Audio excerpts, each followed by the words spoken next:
साथियों, क्या आपका भी सपना है एग्रीकल्चर सुपरवाइजर बनने का? आप भी देख रहे हो कि सर हमें डेमो क्लासेस देख ले, कैसा कंटेंट, अगर कंटेंट पसंद आया तो हम कोर्स ज्वाइन करके पढ़ाई स्टार्ट कर देंगे।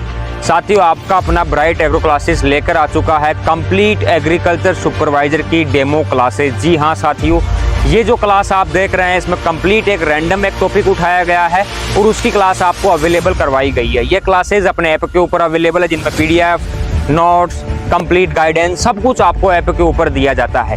ये डेमो क्लासेस आपको इसलिए अवेलेबल करवाई जा रही है ताकि आप देख सके क्वालिटी और कंटेंट कैसा है। और मैं आपको बता दूं, जो फीस है ब्राइट एग्रो क्लासेस की वो भी कम रहती है और कंटेंट भी काफ़ी बेटर रहने वाला है। साथ ही एग्रीकल्चर सुपरवाइजर की भर्ती में पदों की संख्या बढ़ाने के लिए complete demand bright agro classes सरकार से अपील करता रहा है और करता रहेगा। तो साथियों, क्लास को पूरा एंड तक देखना, आपका जो रिव्यू है वो भी हमें बताना कि आपको क्लास कैसी लगी, क्वालिटी कैसी थी। और जितनी भी फैकल्टी है सारी एक्सपीरियंस्ड फैकल्टी है साथियों, 10 से 15 साल का सभी को एक्सपीरियंस है। तो एंजॉय कीजिए क्लासेस को। कोई डाउट आता है, कुछ पूछना है, कोई क्यूरी है तो ब्राइट एग्रो क्लासेस के कॉन्टैक्ट नंबर पर आप मैसेज कर देना, कॉल कर लेना। धन्यवाद साथियों। जय हिंद, जय भारत। हाँ, आज मैं सिलेबस के डिस्कस करूंगा। एक टॉपिक हो गया बेटा, ठीक है, संधि है और पढ़ा दूंगा। तुम तो क्या, मैंने तो बहुत से बैच में ये कर रखी पढ़ा दूंगा। उनको नहीं पढ़ाया अभी तो, सबको इकट्ठा करके पढ़ाऊंगा, ठीक है। अभी उपसर्ग के नीचे लिखो, ये बना है उप प्लस सर्ग से।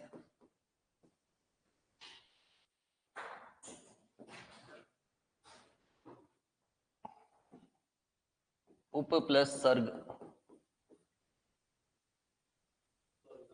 स्वर्ग नहीं तो अभी सर्ग ले ले, स्वर्ग में मत पहुंचो।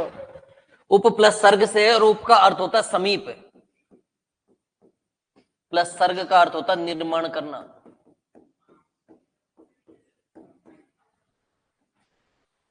उप प्लस सर्ग, उप का अर्थ क्या होता है समीप, सर्ग का अर्थ क्या होता है निर्माण करना, ठीक है। इसका शाब्दिक अर्थ लिखो, शाब्दिक अर्थ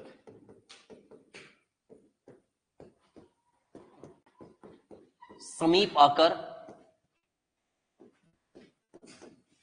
आकर नए शब्द का निर्माण करना, समीप आकर नए शब्द का निर्माण करना।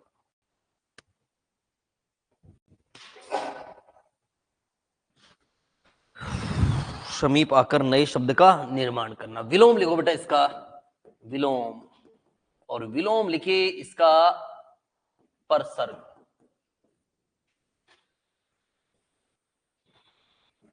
इसका उपसर्ग का विलोम प्रत्यय मत कर देना, उपसर्ग का विलोम क्या होता है परसर्ग। पहले तो ये बताओ मुझे परसर्ग क्या होता है? उपसर्ग का विलोम परमानेंट,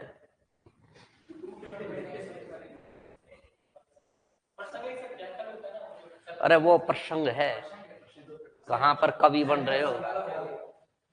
मेरे को ये बताओ परसर्ग किसे कहते हैं, तुम्हें नहीं पता तो लिख लो रे। कारक चिन्ह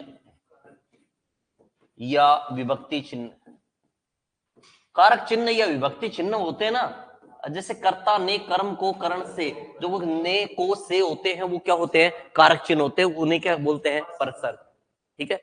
तो इसके कोष्टक में लिख लो कारक चिन्ह या विभक्ति चिन्ह। इसके नीचे परिभाषा लिखो,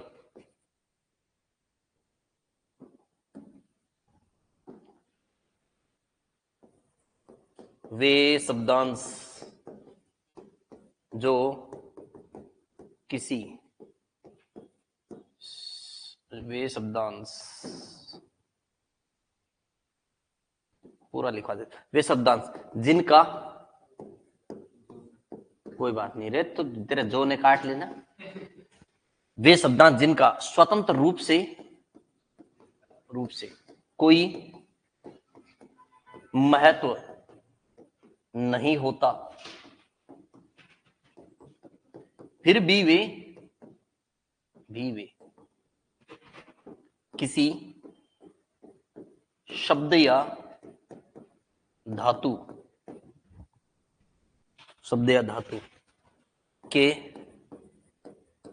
आदि में जुड़कर, अरे एक मिनट, आदि का अर्थ बताओ पहले तो मेरे को, आदि का अर्थ, आदि का विलोम होता है अंत, प्रारंभ में जुड़कर,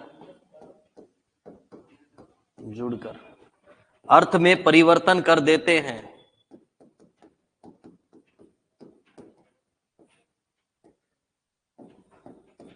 कर देते हैं, उन्हें उपसर्ग कहते हैं।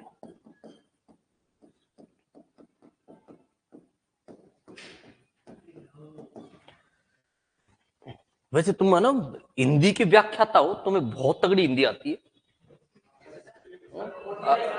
कॉन्फिडेंस तुम्हें इतना हाई लेवल का है। कितना पढ़ा दिए सर? बेटा मनीषा कुछ नहीं पढ़ाया है ना, यही पढ़ाया है बस, मैंने तो आज उपसर्ग वाला ये लिखवाया। अभी देखो रुको, हाँ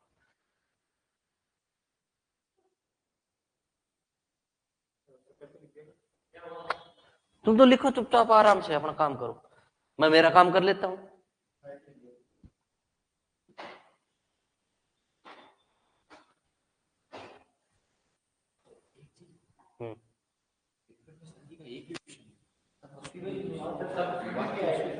कहाँ वो बेटा टॉपिक वाइज आ रहा है,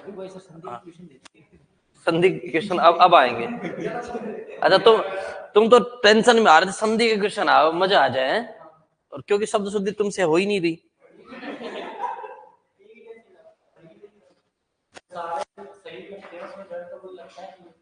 कहां से बेटा? अच्छा सारे ऐसे लगते हैं जैसे सारे शुद्ध हो ना, अब गलत कोई लगता ही नहीं। अब मेरी बात सुनो, तुम भी सारे शुद्धि हो,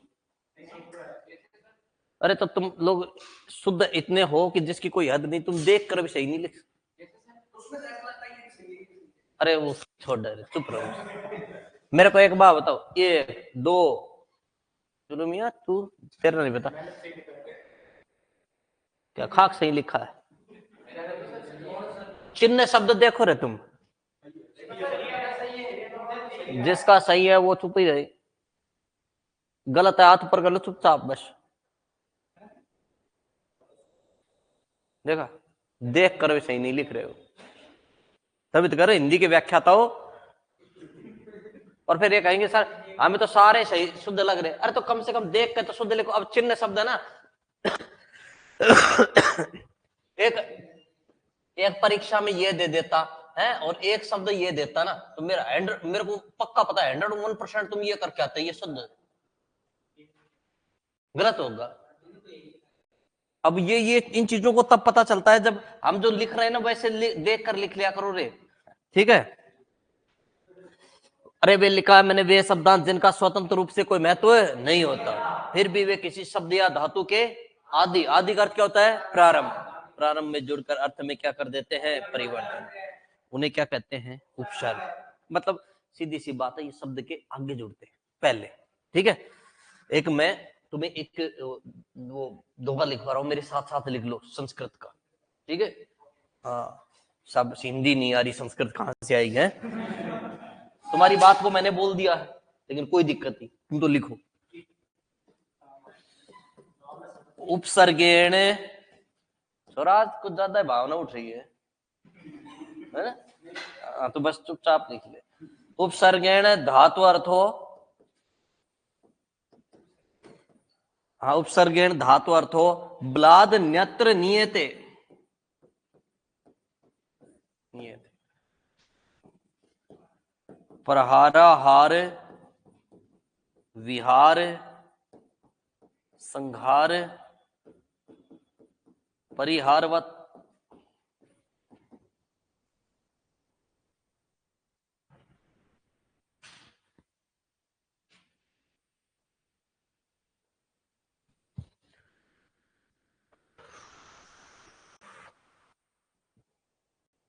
उपसर्गेण धातु अर्थो ब्लाद न्यत्र नियते प्रहाराहार विहार संहार परिहारवत।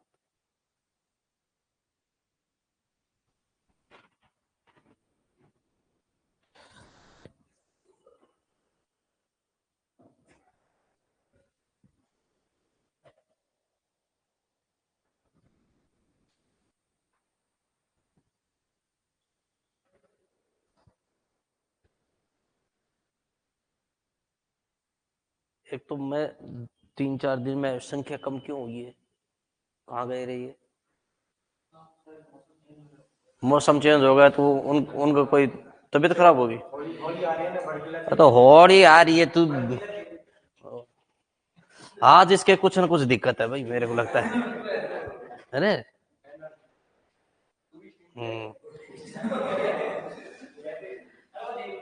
बस रे, सब की सुन ली। मैं ये करूँ, एक तो छुट्टी मत किया करो। मैं छुट्टी कर लूं मेरी चलेगी, हाँ तुम्हारी नहीं चलेगी। अब ये करे हो अच्छा मैं छुट्टी करूँ तो नहीं चलेगी? चल कोई बात नहीं है, मेरी बात सुनो। एक तो रेगुलर आया करो, पर अब तुम्हें तो क्या बोलूं, वो आए नहीं, उनको बोलना था मेरे को। चल कोई बात नहीं। इधर देख लीजिए, उपसर्गेण धातु अर्थो बलाद न्यत्र नियते प्रहाराहार विहार संगार और क्या है परिहार। तो इसके अंदर अर्थ बता रहा हूं, अर्थ सुन लो आराम से। उपसर्गेण मतलब उपसर्ग, धातु अर्थों का टुकड़ा होता है बेटा धातु प्लस अर्थो, यण संधि है यहां पर, धातु प्लस अर्थो। ब्लाद नेत्र है उसका टुकड़ा कर रहा हूं, उसका टुकड़ा होता है बलात् प्लस अन्यत्र, बलात् प्लस अन्यत्र। ठीक है, बल का अर्थ क्या होता है? शक्ति। बल मतलब ताकत होती है ना, शक्ति। और अन्यत्र मतलब दूसरी जगह, अन्यत्र का मतलब क्या है? दूसरी जगह। ठीक है, नियते मतलब ले जाना, नियते का मतलब क्या हो जाता है? ले जाना। अब देखो क्या कह रहा है ये, उपसर्गेण मतलब उपसर्ग धातु अर्थ मतलब धातु के अर्थ को, ध्यान से सुनो, उपसर्ग धातु के अर्थ को अपनी शक्ति के अनुसार, बलात् मतलब क्या? अपनी शक्ति के अनुसार, अन्यत्र मतलब क्या? दूसरी जगह, नियते मतलब ले जाते हैं, ले जाते हैं। अब दोबारा सुन लो, उपसर्ग धातु के अर्थ को अपनी शक्ति के अनुसार दूसरी जगह ले जाते हैं। उपसर्ग धातु के अर्थ को, धातु के अर्थ को, अरे यार एक देखो, उपसर्ग धातु के अर्थ को अपनी शक्ति के अनुसार दूसरी जगह ले जाते हैं। अब तुम कहोगे कैसे ले जाते हैं सर दूसरी जगह? नीचे उदाहरण दे दिया, इसमें 2 शब्द हैं, प्रहार आहार विहार संघार परिहारवत। जैसे सुनो, एक है इसमें क्या? प्रहार, फिर एक क्या है? आहार, फिर विहार, फिर संघार, फिर परिहार, यही है ना? मैं मेरी तरफ से दे रहा हूं तुम लोगों को प्रतिहार और द्वार ये उपहार, 2 और दे दिए मैंने। अच्छा टुकड़ा करते हैं एक बार इसका, छोटे छोटे अक्षर लिख दिए मैंने, कोई बात नहीं है। मैंने नीचे ये कह रहा कि उपसर्ग धातु के अर्थ को अपनी शक्ति के अनुसार दूसरी जगह ले जाते हैं, जैसे प्रहार आहार विहार संगार परिहार। जैसे सुनो, इसका टुकड़ा करूं, प्रहार का, प्र प्लस हार, प्र प्लस हार। ठीक है, आहार का करना एक बार, आ प्लस हार, विहार का वी प्लस हार, संहार का शम प्लस हार, शैनी, परिहार का परि प्लस हार, प्रतिहार प्रति प्लस हार, और उपहार उप प्लस हार। अरे सभी के अंदर एक कॉमन शब्द आ रहा है, बताओ सब में कॉमन शब्द क्या आया है? हार। हार का मतलब, अरे हार का मतलब, हाँ आजा ले आ। और क्या, बहुत से मेरी तरफ ये इशारा कर दे, हार का मतलब, मैं तो ऐसे झुक जाता हूं, आजा डाल दे। अरे यार, हार का मतलब हारना, हार का मतलब होता है हरण करना, हार का मतलब होता है गले का आभूषण। 3 अर्थ होते हैं, लेकिन यहां तो धातु लेते हैं, हार मतलब क्या लेंगे? हारना। हार का मतलब क्या? हारना। अच्छा सबका हार का मतलब हारना है, जैसे इसके क्या जुड़ गया? प्र, शब्द क्या बन गया? अर्थ बताओ अब। प्रहार करते हो मतलब क्या? चोट मारना, चोट मारना। अब सुनो ये परिभाषा क्या कह रही है, उपसर्ग धातु के अर्थ को अपनी शक्ति के अनुसार दूसरी जगह ले जाते हैं। हार का मतलब हारना था, लेकिन देखो इसने अपनी शक्ति दिखाई, किसने? प्र ने अपनी शक्ति दिखाकर इसके अर्थ में परिवर्तन कर दिया, क्या बना दिया उसका? चोट मारना। हारना अलग चीज है, चोट मारना अलग चीज। और जैसे इसके आ जुड़ा तो आहार बना, आहार का अर्थ क्या हो जाता है? भोजन। और कितना विपरीत कर दिया यार, हार मतलब हारना और आहार का मतलब क्या हो गया? भोजन। उल्टा हो गया ना काम। विहार, विहार का अर्थ बताओ क्या होता है? घूमना। क्या यार, हारना कहीं से घूमना हो गया।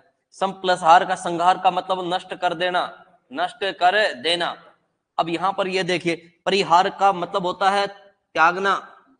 परिहार मतलब क्या? त्यागना। अरे यार, प्रतिहार मतलब द्वारपाल। प्रतिहार मतलब क्या होता है? द्वारपाल। उपहार का मतलब होता है भेंट। भेंट। अच्छा मेरी बात सुनो, मैंने ये क्यों लिखवाया सुनो। एक परीक्षा में एक प्रश्न आता है, हार के कौन सा उपसर्ग लगाएं? हार के कौन सा उपसर्ग लगाएं जिससे कि उसका अर्थ हो जाए द्वारपाल? हार के कौन सा उपसर्ग लगाएं जिससे कि उसका अर्थ हो जाए द्वारपाल? तो कौन सा बताओ? प्रति। हार के कौन सा उपसर्ग लगाएं जिससे कि अर्थ हो जाए उसका त्यागना? परी।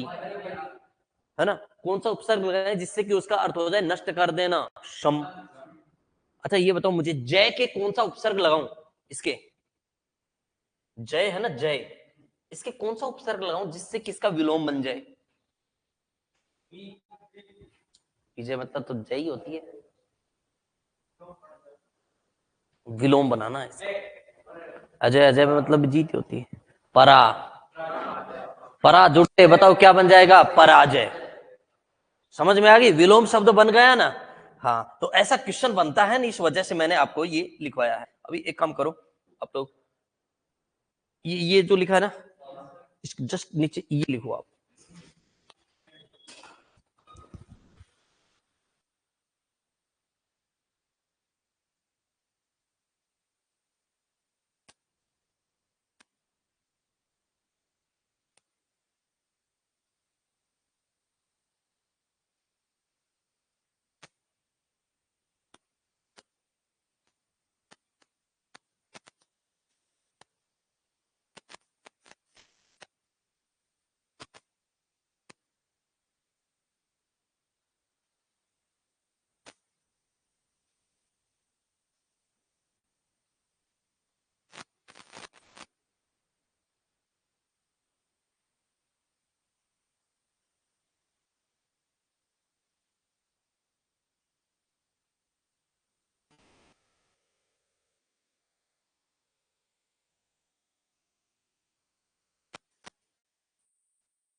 तेरा डेमो पूरा हो गया?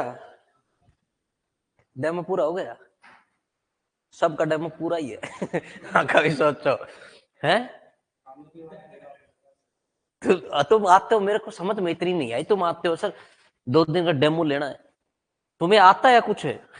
डेमो क्या लोग? अरे बताओ, हद करते हैं। अब बेटा तेरे को टेंशन हुई है ना, थोड़ा सा क्या ना, कोई वो नहीं दिखी साथ वाली है। कोई बात नहीं, ठीक है, हमें तो ऐसा मौका मिला ही नहीं कि इतनियों में मैं अकेला रह जाता। सही में मजा यार अलग आता है। हम तो सारे छोरे छोरे पड़े रहते हैं। रहता जब भी, अब तो पिछली बेंच पे बैठे रहते। चलो ठीक है। सबसे ज्यादा पीटते थे हम, सबसे ज्यादा स्कूल। पता ही नहीं, मेरे को तो आज भी वो चीजें आज भी याद आती हैं कि मुर्गा बना दिखता हूं मैं तो। पिछली जिंदगी में झांक कर देखते हैं ना, तो मुर्गा बना हुआ हूं या पिट रहा हूं।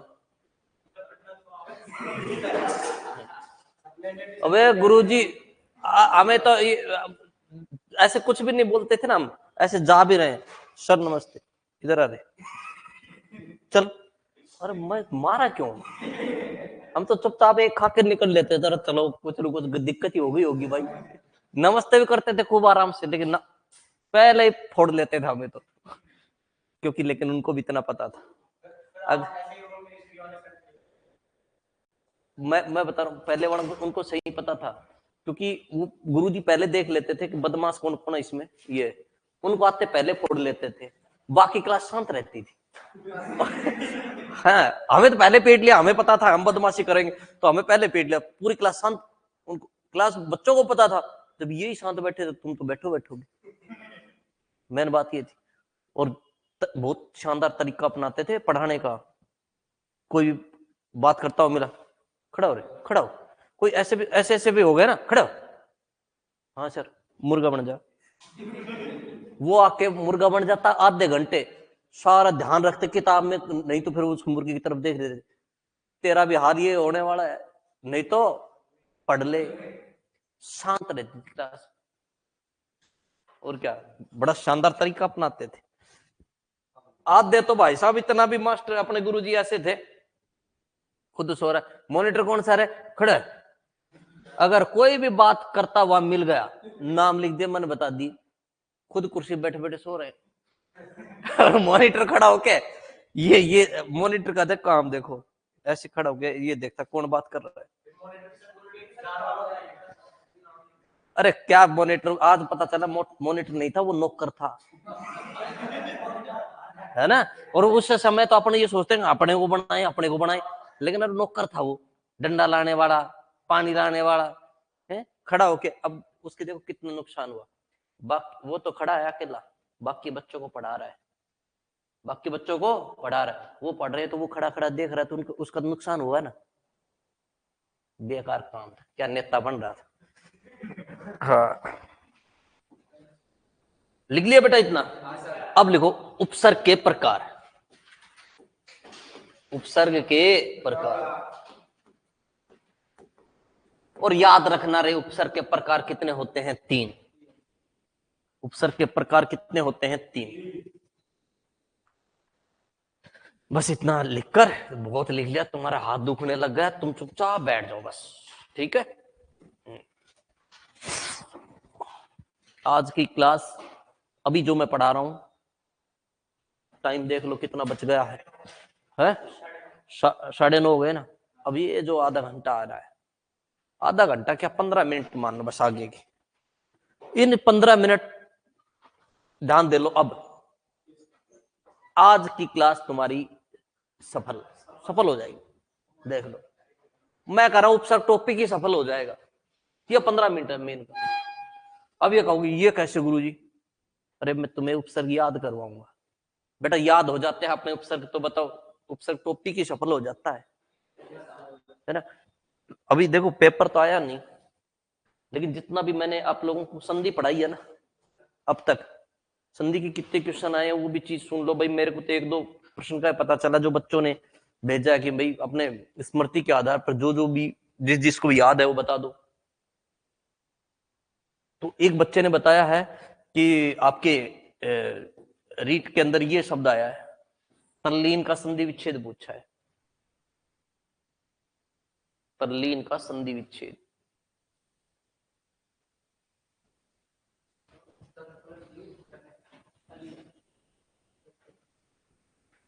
तत्त प्लस लीन व्यंजन संधि है। नियम नंबर 7 में, नियम नंबर 7 में चौथा पांचवा शब्द यही करवा रखा है, देख लेना चाहिए। नियम नंबर 7 में तल्लीन शब्द लिखवा रखा है तुम लोगों को, या फिर लास्ट में लिखवाया होगा तुम्हें तत् प्लस लीन वाला। अरे व्यंजन संधि 7 नंबर नियम। मैं अभी पेपर आता तो मजा आता है, 5वां शब्द है। अरे वो इधर उधर, पता है कि आप लोगों ने कभी दूसरा लिख दिया, तेरा चटा कौन खा रहा है। ऊपर से देख, एक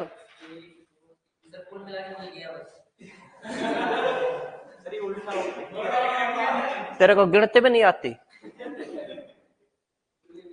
अभी आज मैं इतना ध्यान रखता हूं मैं क्लास के अंदर, आज मैंने बोल दिया कि चौथा या पांचवा, और ये चीज पढ़ाई हुए मुझे पता है तुम्हें कितने दिन हो गए, लगभग 5 दिन तो मैं छुट्टी पर ही हूं, 10 दिन हो गए और 15 दिन हो गए।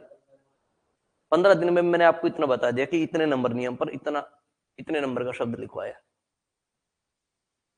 और ये नहीं कि भाई लगातार इसी तरीके से मैं उसके अंदर मैं बोल देता हूं, किसी बैच में मेरे दिमाग में आ जाता है कि हाँ उसमें यार इस बैच में तो ऐसा लिखवाया था, मिल जाता है। अब तुम तो इस तल्लीन शब्द को देख रहे थे यार क्या होगा इसका, एक एक चीज एक एक प्रश्न चेक कर लेना। अब रीट का भी जैसे अगर कोई बाद में डालते हैं पेपर आंसर की वगैरह आएगी ना, तुम देख लेना, पेपर उठा के देख लेना। भाई मैंने तो एक टॉपिक पढ़ाया ना तुम लोगों को, संधि, जितने भी संधि के प्रश्न आ रहे हैं ना, एक एक प्रश्न देख लेना कहां पर लिखा हुआ है, वैसा का वैसा लिखा मिलेगा। अपन ये नहीं कहते कि भाई कोई मास्टर वैसे ये नहीं कहेगा कोई भी अगर मेरा पढ़ाया हुआ नहीं आएगा, सब ये बात बोलेंगे मेरा पढ़ाया हुआ आएगा, है ना। इससे बाहर कुछ नहीं है, इससे बाहर है कुछ नहीं, क्या खाक बाहर नहीं। अपन तो बोल देते हैं 100 में से 99 आएंगे, अपना एक नहीं आएगा, अपन तो सीधी बता दी, 100% गारंटी लेता ही नहीं हूं। नहीं आते यार, कैसे आ जाएंगे।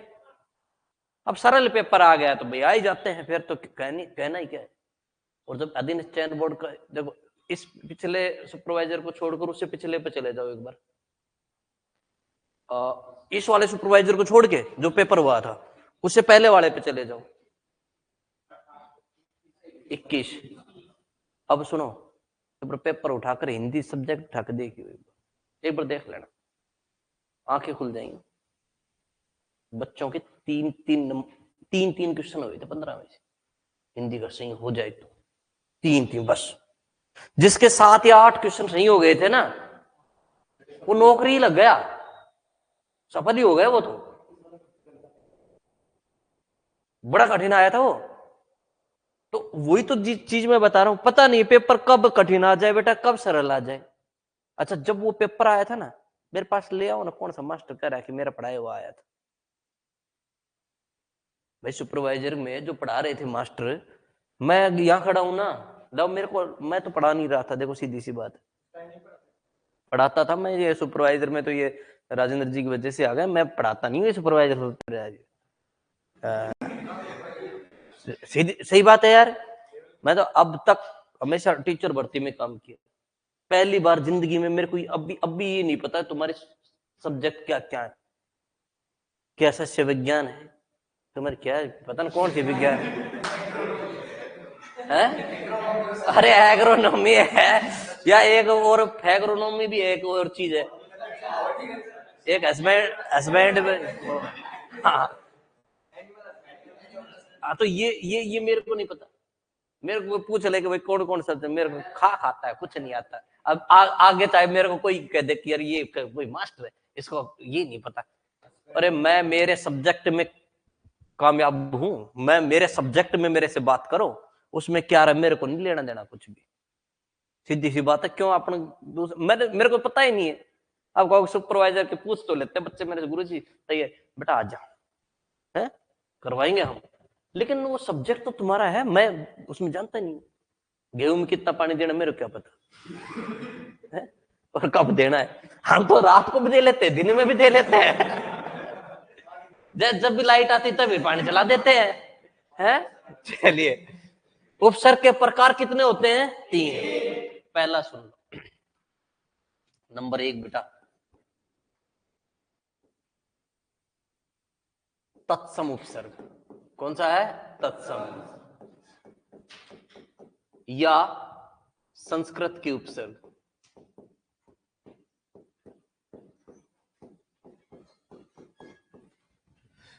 तत्सम उपसर्ग या संस्कृत के उपसर्ग। और दूसरा है ना, दूसरा वो है तद्भव, तद्भव उपसर्ग। या हिंदी की उपसर्ग।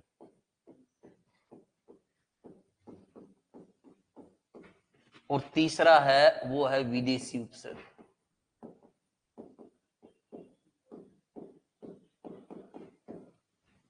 बताओ, तीन है ना। पहला बताओ कौन सा है? तत्सम या संस्कृत के। दूसरा तद्भव या हिंदी के। एक भाषा भाई संस्कृत और एक क्या हिंदी, और एक विदेशी अंग्रेजी या उर्दू फारसी, ये जितनी भी आती है ये क्या विदेशी हैं। तीनों प्रकार के उपसर्ग भी अपने पास। दो याद कराऊंगा, पता कौन कौन से? एक तो संस्कृत के और एक विदेशी।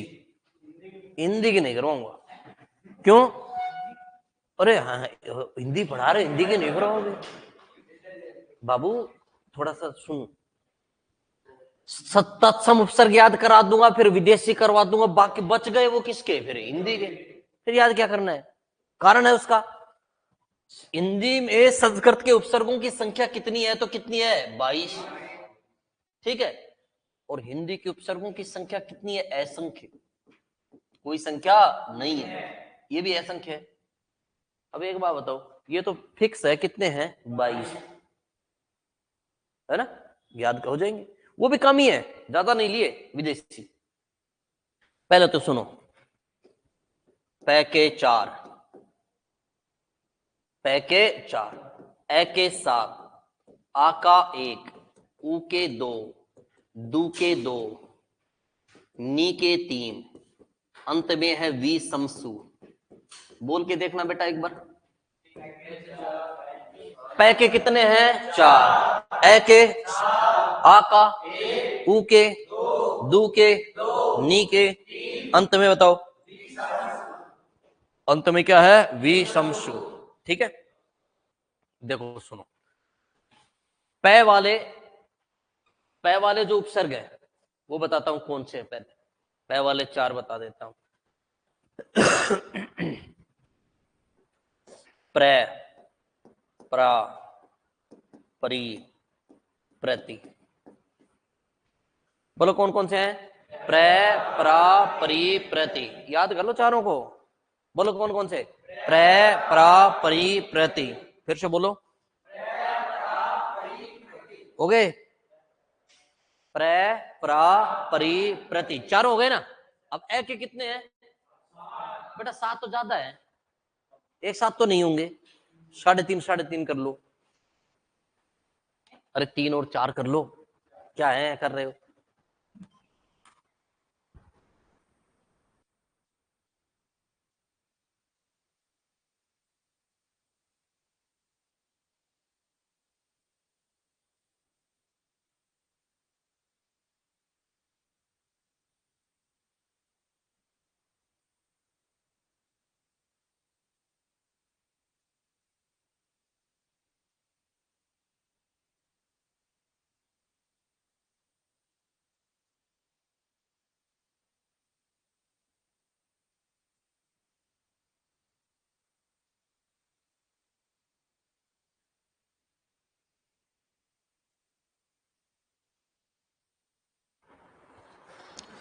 बेटा पै के 4 बोलो रे, कौन कौन से है?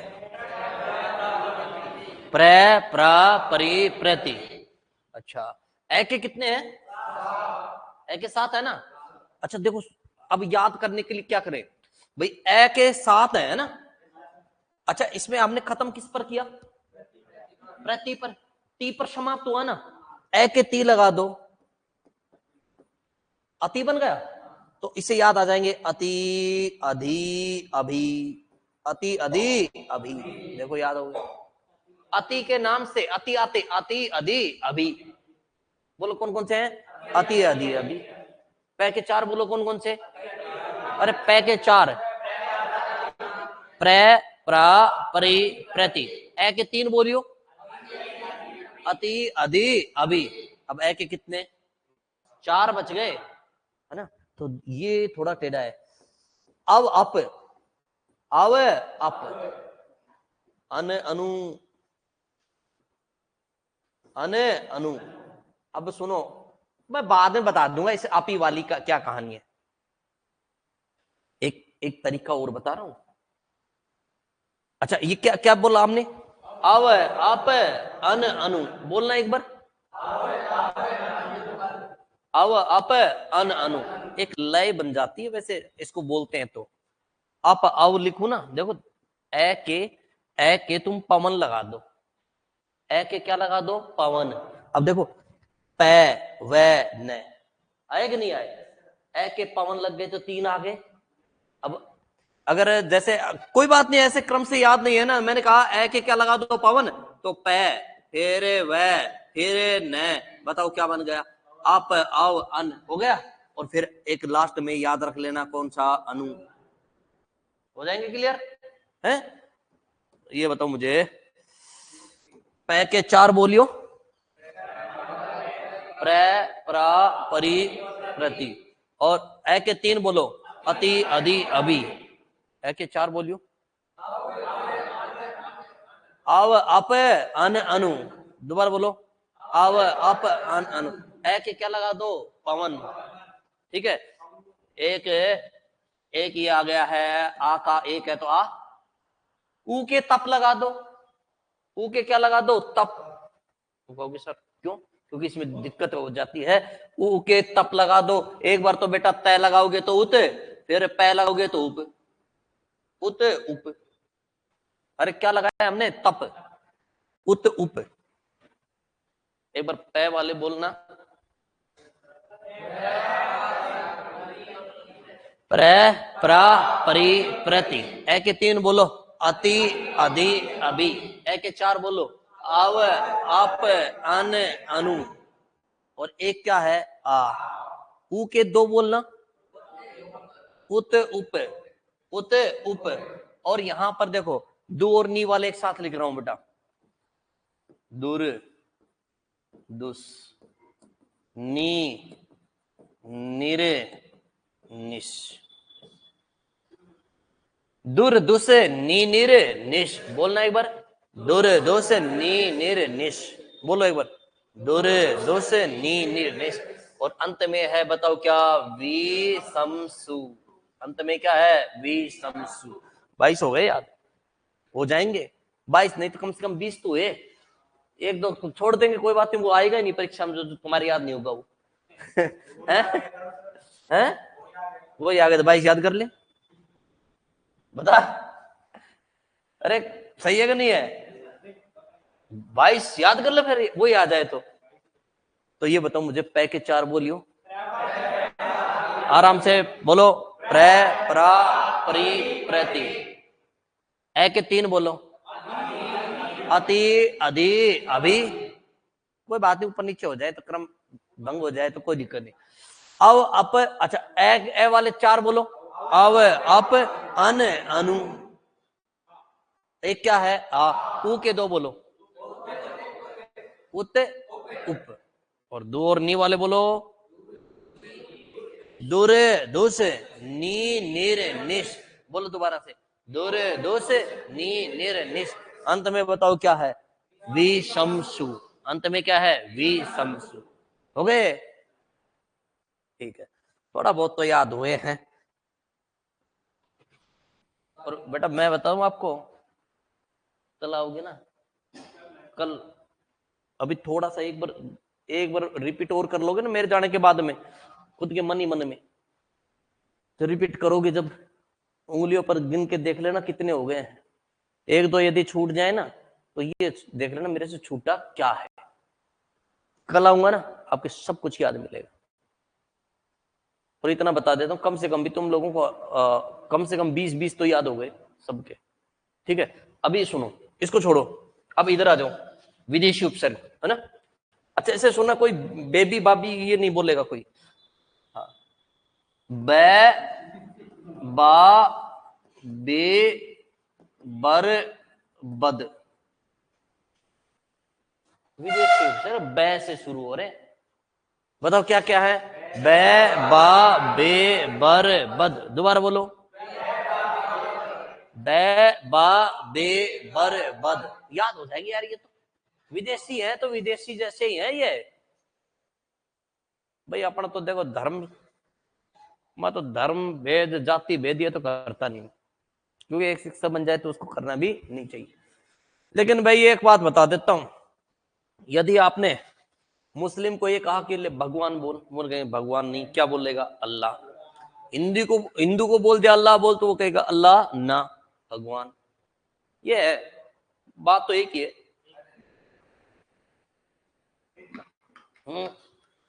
अल्लाह ना ऐसे बोल रहे हैं ना, अल्लाह ना क्या भगवान।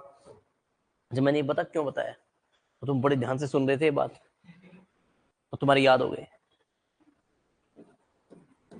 अल्लाह ना,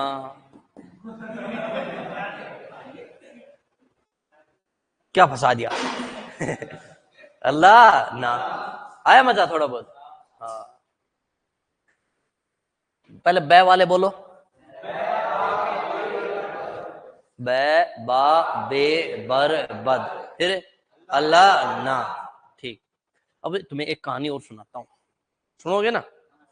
शुरू के अंदर जब आते हैं ना क्लास में, जैसे तू भी 2 दिन हुए हैं, एक इसको जानने लगा है, एक दोस्त पहले से था तभी आया है, फोन करके कहाँ है? जयपुर, आजा। है ना? ऐसा ही होता है यार, सीधी सी बात है। जिस कॉलेज में तुम पढ़ के आए हो, मान लो वहां के जब दोस्त पूछते हैं अरे तू कहाँ है, तुम अरे मैं तो यही जयपुर हूँ, कोचिंग करो, आजा तू भी आजा। चल तो मैं भी कल से आ रहा हूँ, परसों से आ रहा हूँ, है। अब ऐसे जो बच्चे आते हैं ना, फिर उनको, जैसे अब ये इस बच्चे ने कह दिया कि आजा यही कोचिंग, इनको डेमो लेने की कोई जरूरत नहीं है। पर डेमो क्या लेंगे ये, डेमो का कोई सिस्टम नहीं। चलो तो ठीक है। और बाकी प्राणी को जानता है? नहीं जानता ना, गैर है। बेटा तू तो जानती नहीं होगी किसी को। हाँ, अब तेरे लिए तो सब गैर है ना, अपना कोई है ही नहीं। मैं भी गैर ही हूं। आज मैं आया, तुमने देखा होगा ये प्राणी कौन आ गया रे, ये है ना, ऐसा लगा होगा ना। और तेरे ऐसा देखकर ये नहीं लगा ये पढ़ाएगा। अभी भाई मैं तो मेरे को देख के तो आधे, मैं फर्स्ट ग्रेड में मैं गया ना, मैं पीछे से ऐसे आ रहा, एक लड़का कह रहा नहीं, वो लड़का बोल रहा मेरे को, अरे आगे कहां जा रहा, आगे लड़कियां हैं, पीछे आजा। मैं बोला मैं तो लड़कियों में बैठूंगा, ले कर ले क्या करेगा। फिर आगे मैं तो वहां लेक्चर स्टैंड पे खड़ा हुआ ना, तो यू तो मास्टर है। अच्छा वो उसमें गवर्नमेंट टीचर भी थे भाई, फर्स्ट ग्रेड यार, थर्ड ग्रेड मास्टर बैठे थे। एक मैडम खड़ी हुई, एक्सक्यूज मी क्या पढ़ाओगे? मैं बोला चुपचाप बैठ जा तू। एक्सक्यूज मी बढ़ा दूंगा तेरी। एक तो पीछे बेइज्जती हो गई, एक आगे और आ रही है। अबे भाई साहब, फिर मैं, लेकिन जब मैं पढ़ाने लगा ना, उनके होश उड़ गए, क्या बंदा आया यार ये। वो बोला भैया तो भाई साहब वो पता नहीं क्या बोलो लगता है छोटा है। हाँ, मैं बोला लगता क्या छोटा है। अब वो एक तो पीछे मैं क्लास छोड़ गया ना, जब मैं बोला देखा लड़कियों में बैठा कि नहीं बैठा बता। हाँ, बोले सर जी गलती हो गई, हाथ जोड़ लिया उसने, गलती हो गई। मैं तो ऐसे नहीं बोला, बोलते हैं। अच्छा मैंने ये बताया, गैर है बेटा, कुछ दिनों बाद हर व्यक्ति क्या हो जाएगा, हम बाहर मिलेंगे ना, तो पता क्या मैं बोलूं, और यार ये हमारे गुरु जी है ना। क्या बात कर रहे हो, तुम तो ऐसे नहीं बोलोगे, हिंदी आड़ो। तुम तो ये बात बोलोगे जैसे को हम दूध वाले हैं, सब्जी वाले हैं। अरे भाई सब्जी वाला आ गया, दूध वाला आ गया है। हाँ, अरे तो सही है। अपने जोटवाड़ा ब्रांच है ना, जोटवाड़ा ब्रांच, वहां पर ऐसे बाहर रेलिंग लगी हुई है, वो बोलते हैं ना उसपे ऊपर खड़ी, ऊपर से नीचे देख रही 2 बच्चियां। अच्छा मैं पीछे से आ गया, वो भी इसलिए देख रही थी कि भाई आज सर क्यों नहीं आए हैं। अच्छा मैं उनके पीछे से ऐसे गुजर रहा, अच्छा उन्हीं की क्लास में, मेरी क्लास सुपरवाइजर के बच्चे थे, तो पता है मेरे क्या बोल रहे, दूसरी लड़की, आ तो हिंदी वालों ना आयो। मैं उनके पीछे खड़ा, मैं बोला ये खड़ा पीछे। अरे सर नहीं वो सर, मैं बोला आप सर है। मैं जब दिखा नहीं था तब हिंदी वालों ये काम करते। एक बात बताओ, इतना बड़ा नाम लेते हो हिंदी वालों, यार आज सर नहीं आए। हाँ। अब एक बात बताओ, हिंदी आड़ो वाला बोल दे तो भी अच्छा लगे, आड़ो ये काम कर। अच्छा, कुछ दिनों बाद है ना सब खुश रहेंगे। सब क्या रहेंगे? खुश। देखिए कैसे इन व्यक्ति कैसा है? गैर। गैर है इन व्यक्ति, जानते नहीं। अच्छा, हम हो जाएगा क्या? हर। हर व्यक्ति बाद में क्या हो जाता है? हर। देखो दो दो का जोड़ा, इन गैर हम हर, इन गैर हम हर, सब खुश। सब खुश। और क्या? सर। सब खुश है। किसको बता रहे हो? सर को। हाँ, कुछ दिन बाद तो और क्या गुरु जी मजा आ गया। ठीक है? ऐसे बोलते हैं। अभी वो बच्चे भी मेरे को बोल रहे हैं, अपना दूसरा बैच चल रहा है ना। जब मैंने जैसे बच्चे को बोला कि मैं दूसरे बैच में वैसे बैठे कि जिनको मैंने ये कह रखा था बाद में पढ़ाऊंगा, नहीं पढ़ाया, है ना। अभी वो मेरे को बोल रहे थे सर क्लास कब लगाओगे? उनके टॉपिक छूट रहे हैं शुरुआत के, संधि और उपसर्ग।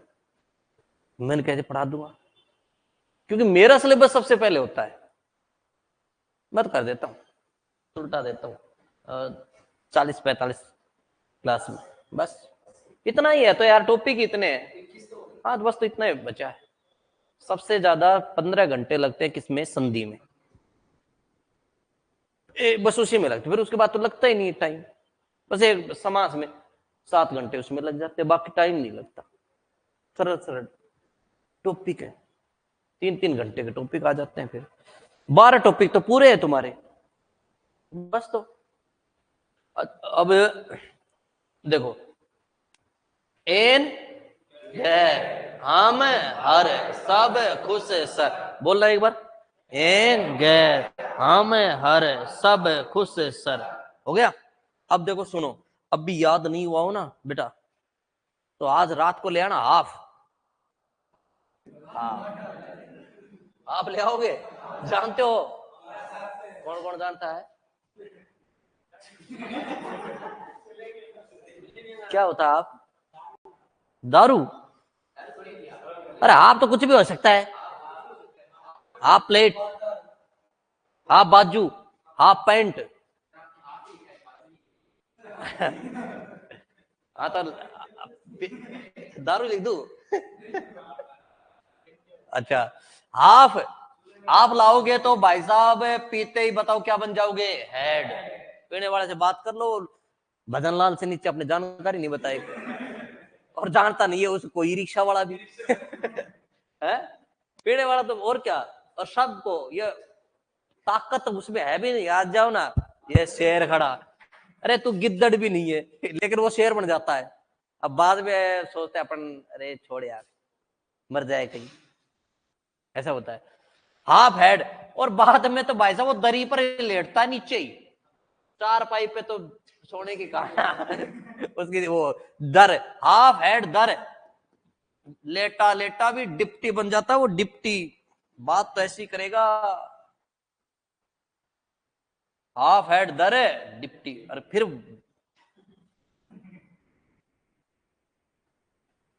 डिप्टी। ये लीजिए आपके विदेशी उपसर्ग हो गए हैं। बताओ पहले तो बै वाले बोलना, बै बा बे बर बद। फिर अल्लाह ना। बोलो, एन गैर हम हर, सब खुश सर, हाफ हेड दर डिप्टी। ठीक है। और ये किसके थे? संस्कृत के। बाकी बच गए वो किसके? हिंदी। क्लियर? बाकी इसके कल। ठीक, बेटा इसको लिख लो याद करके।